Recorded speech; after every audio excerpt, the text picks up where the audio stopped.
G'day friends of Private Universe, this is Carlos Camacho Psychologist. Now, I did say it was only going to be a week between podcasts, but it's been 2 weeks. I was caught up doing very, very important things, so important that I can't even mention them publicly. But believe you me, extremely important and significant. But anyway, that's done.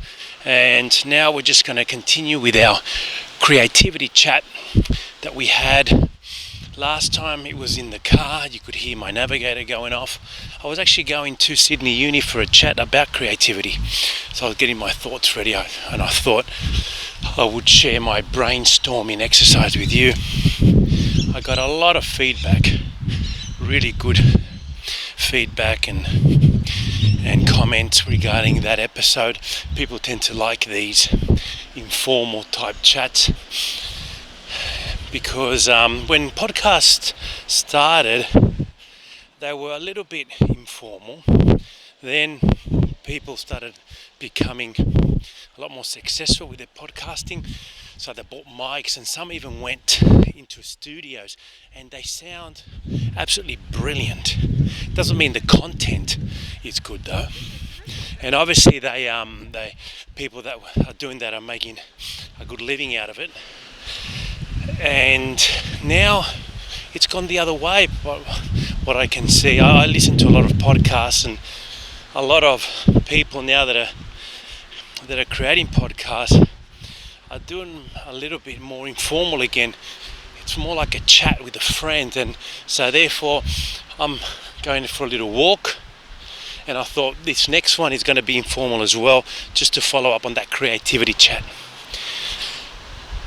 So last time we talked a little bit about what is being creative and how it's really not necessarily a gift that few people have, and for the rest of us to marvel at their gift. We're all creative in one way or another, and we also talked about the most important creativity of all, which is being creative with your life. It doesn't necessarily mean you've got to paint Starry Night. We can be creative with your life in the sense of don't follow the herd. I always say the first thing one needs to do is not revolve our lifestyle around our work, but it is exactly the other way around. Revolve our work around our lifestyle. So one picks a lifestyle that one wants. It has to be realistic. I mean, if you want to live under the ocean or on the moon, well, that's going to be a bit difficult, but if it's a realistic one, taking into account all our obstacles and limitations, whether they are physical, intellectual or financial, then one comes up with a good plan. I would like to live this type of lifestyle. Then start putting everything around that. Your work, yes, your friends, your activities, your hobbies, start falling into place around your lifestyle. I've done that a little while ago, and I'm really happy with it. I live in the place I want to live, not because I have a lot of money. I do okay, but I'm just quite disciplined in what I wanted, and a lot of things, of course, I can't have, like most of us, but it's important to be realistic and also appreciate what we do have. So when we pick a lifestyle, it has to be keeping all those factors in mind. I think it has to be, in one way or another, limited to what we can do. And you'll find that once you come close to having the lifestyle you want, you start enjoying all the other things, even your work or activities that you thought maybe would interrupt that lifestyle, because all those other things around your lifestyle are supporting it. So you need that to support your lifestyle.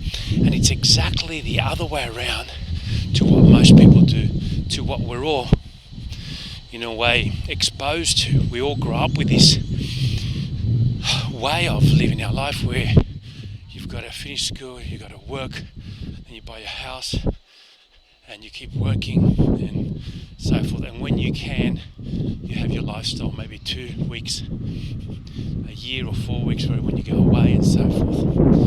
But I think if you actually use a bit of creativity, you'll be able to find a way to enjoy your life a lot more, and all the other things around them, including the people around you. Because when you're doing something you don't really want to do, and you remind yourself that I'm doing this in order to maintain the life I want with my own limitations, of course, the life I want that is accessible to me, then when you're doing these activities that aren't necessarily part of your lifestyle, you accept them. It's a bit like having framework, yeah? It's a bit like the skeleton of a building, I suppose. You need to have those in order to build around it. And so, whilst it's nice to paint a wall and finish up the building, unless you have a wall, then it's not going to happen, isn't it? And so, I find that you can use creativity for many things, not only to create art, but in one way or another come to terms with our own limitations, and within that a lifestyle that creates opportunities for us to be happy. It only creates opportunities, remember, because happiness comes and goes, and I know people that have or seem to have a great lifestyle, have a lot of money, they have looks, they have a decent relationship, but they don't seem to be able to find an opportunity to create that happiness that we all look for. Why? I think it's because they expect too much, number one, and number two is that they forget what they already have. And that's not unusual, because the human brain is quite greedy in a way, and that's why capitalism has survived, because it banks on people's greed. It banks on the individual wanting more, not being necessarily happy or satisfied with what they already have, whether that may be a material good like a car or a house or a bicycle, clothes and so forth, or whether we're just not happy with the people around us or the job we have, or even with ourselves, which of course we call that self-esteem in psychology. And therefore, because the human brain tends to work that way, tends to look for more, or to look at the negative things that are around us rather than the positives, because that's the way the brain works. It's like weeds in a garden. They just keep growing out. Doesn't matter what you do, you need to be on top of it. That's what negative thoughts are like. But that's exactly how the brain works, because it is like that. Then we find that certain systems support that way of thinking, but that's fine. The systems can be there in society, but we don't have to follow them. And that's what being creative is, I think. You can actually decide to not follow the herd, like Friedrich Nietzsche would say and recommend.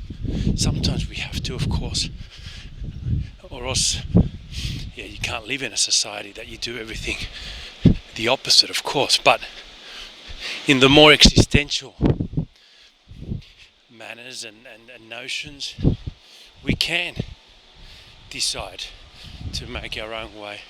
We don't need to follow. And any person that you may admire, ask yourself why you admire them. And I can guarantee you the main reason why you probably admire them is because they did something different. They took a chance. Like I have been doing this podcast today, this episode, where you can hear that beautiful truck noise in the background. But anyway, this is the new way of podcasting I'm starting it. It's much cheaper too, and quicker, because I don't have to wait till I'm in the studio to do it. And so those people that you probably admire have one thing in common: they probably have taken chances in life. And of course we admire them because maybe they succeeded, but there's a lot of people that haven't succeeded. They've taken a chance that haven't succeeded, and unless it costs you your life or someone else's life or health, then it's still worth it. It's still worth taking that chance, because there'll be a time in all our lives that we won't be able to take a chance anymore. That being risky is out of the question, and we're going to have to follow procedure because we're just too old or too weak to do otherwise. So unless you're in that state, it's not too late, my friends.